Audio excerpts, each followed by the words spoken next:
Two side ಲವ್ಗಿಂತ one side ಲವ್ವೇ ತುಂಬ best. ಅವ್ರು ಒಪ್ಕೊಳ್ಳೋದೇ ಇರಲಿ, ಅವ್ರು ಲವ್ ಮಾಡ್ದೇ ಇರಲಿ, ಆದರೆ ನಾವು ಮಾತ್ರ ಒಂದು ಫೀಲಲ್ಲಿ ಕಾಯ್ತಾ ಇರ್ತೀವಲ್ಲ.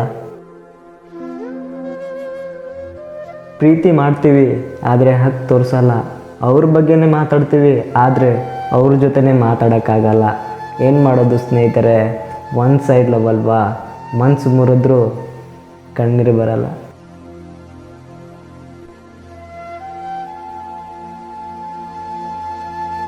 ಏನಾಯಿತು, ಅವಳಿಗೆ ನನ್ನ ಮೇಲೆ ಪ್ರೀತಿ ಇರಲಿಲ್ಲ ಅಂದರೆ ನಂಗೈತಲ್ಲ ಅಷ್ಟೇ ಸಾಕು. ಮೊದಲು ಮನಸ್ಸು ಸೋತೈತು, ಇವಾಗ ಜೀವನದಲ್ಲಿ ನಾನೇ ಸೋಲ್ಬೇಕಾ? ಅವಳು ಸಿಗದೇ ಇರಲಿ, ಅದು ದೇವ್ರಿಗೆ ಬಿಟ್ಟಿದ್ದು. ಹಾಗಂತ ಸಮಯನೂ ಕಳಿಬಾರ್ದ? ಒನ್ ಸೈಡ್ ಲವ್ ಥರ ಯಾರೋ ಲವ್ವೇ ಮಾಡೋಕ್ಕಾಗಲ್ಲ. ಯಾಕಂದರೆ ಇದರಲ್ಲಿ ಬರೀ ಪ್ರೀತಿ ಇರುತ್ತೆ, ಯಾವುದೇ ರೀತಿ ಕಲ್ಮಶ ಇರೋದಿಲ್ಲ. ಹೆಂಗಿರ್ತೈತಿ ಹಾಗೆ ಕಾಣಿಸ್ತೈತಿ. ಆದರೆ ಈಗಿನ ಕಾಲದ ಜನರಿಗೆ ಬರೀ ತೋರಿಸ್ಕೊಳ್ಳೋದಂದ್ರೇ ಇಷ್ಟ.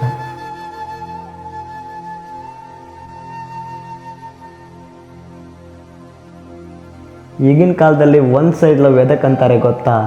ಅವಳು ಡಿ ಪಿನ ಪದೇ ನೋಡೋದು, ಮತ್ತು ಅವ್ರ ಫೋಟೋನ ಸ್ಕ್ರೀನ್ಶಾಟ್ ಹಾಕ್ಕೊಳ್ಳೋದು, ಮತ್ತು ಅವ್ರಿಗೋಸ್ಕರ ಸ್ಟೇಟಸ್ ಹಾಕಿ ಅವಳು ನೋಡಿದಾಳೋ ಇಲ್ಲೋ ಅಂತ ಪದೇ ಚೆಕ್ ಮಾಡೋದು.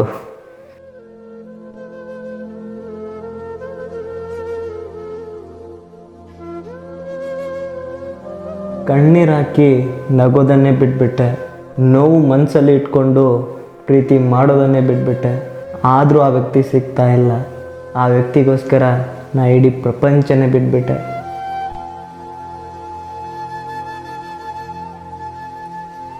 ಹುಡುಗಿರು ಹೇಳ್ತಾರೆ ಹುಡುಗರ ಮನಸ್ಸು ಕಲ್ಲು ಅಂತ. ಹೌದು, ಹುಡುಗರ ಮನಸ್ಸೇ ಕಲ್ಲೇ. ಒಂದು ಕಲ್ಲಿನ ಮೇಲೆ ಒಂದು ಹೆಸರು ಬರೆದ್ರೆ ಯಾವ ರೀತಿ ಅದು ಶಾಶ್ವತವಾಗಿ ಉಳಿದ್ಬಿಡುತ್ತೋ ಅದೇ ರೀತಿ ಒಬ್ಬ ಹುಡುಗ ಒಂದು ಹುಡುಗಿನ ಇಷ್ಟಪಟ್ಟು ಅವಳೇ ನನ್ನ ಲವರ್ ಅಂತ ಫಿಕ್ಸ್ ಆದರೆ ಅವ್ಳ ಹೃದಯದಲ್ಲಿ ನೀವು ಇರಿ, ಮೋಸ ಮಾಡಿ ಬಿಟ್ಟು ಹೋಗಿ, ಆದರೆ ಅವನ ಹೃದಯದಲ್ಲಿ ಮಾತ್ರ ನೀವು ಶಾಶ್ವತವಾಗಿ ಉಳಿದ್ಬಿಡ್ತೀರ. ಇದು ಹುಡುಗರ ಪ್ರೀತಿ ಅಂದರೆ.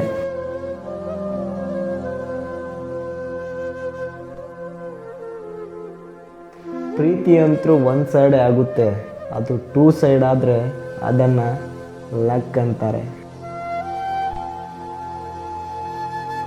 ಸೊ ಈ ಒನ್ ಸೈಡ್ ಲವ್ ಮೇಲೆ ನನ್ನ ಲೈನ್ಸ್ಗಳು ಹೇಗೆ ಅನ್ನಿಸ್ತು ಅಂತ ಕಾಮೆಂಟ್ ಬಾಕ್ಸಲ್ಲಿ ಕಾಮೆಂಟ್ ಮಾಡಿ ತಿಳಿಸಿ.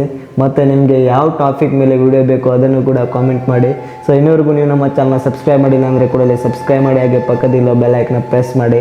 ಸೊ ನಾನು ಸಿಗ್ತೀನಿ ಮತ್ತೊಂದು ವಿಡಿಯೋದಲ್ಲಿ. ಎಲ್ಲರಿಗೂ ಬಾಯ್ ಆ್ಯಂಡ್ ಟೇಕ್ ಕೇರ್.